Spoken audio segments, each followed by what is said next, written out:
What really inspires you as a human being? I mean, you touch so many lives every day. Well, I think I really want to feel at the end of the day like I'm doing something worthwhile. And I think that's where my passion comes from. You know, when I first started broadcasting from the floor of the New York Stock Exchange, a lot of people made a big deal about the fact that, oh, she's the first person to ever broadcast from the exchange. What I think was much more important and more impactful was the fact that myself and a couple of others really opened up the morning call.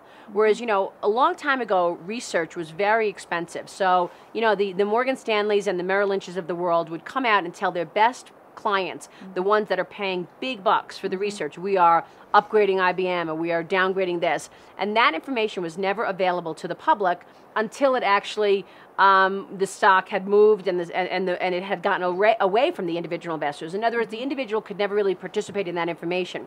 I feel like what I did back then was open that up and bring that morning call, that so many big clients were paying so much money for, to the airwaves, so that the individual was on the same playing field. I feel good about that. Yeah. And so when I feel like I'm doing something that helps someone, that's actually moving the needle in terms of democratizing information, democratizing investing, that makes me feel good.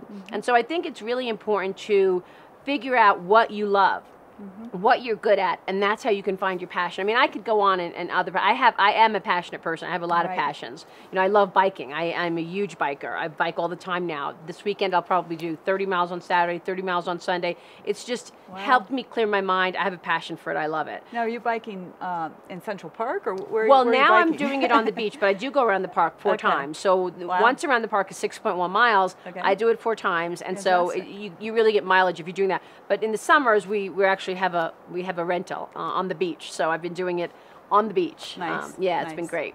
And yoga is one of your passions? Yoga is one of my passions. I find that yoga really clears my head incredibly. The idea to stretch your body in all directions, I don't know what it does, but it's just makes you more nimble and flexible, and I love it. So that definitely is one of my passions as well. But I love what I do, so I'm lucky. I mean, I definitely did zero in on something that interests me and that I love. And that's why I don't mind working hard. I love to work hard.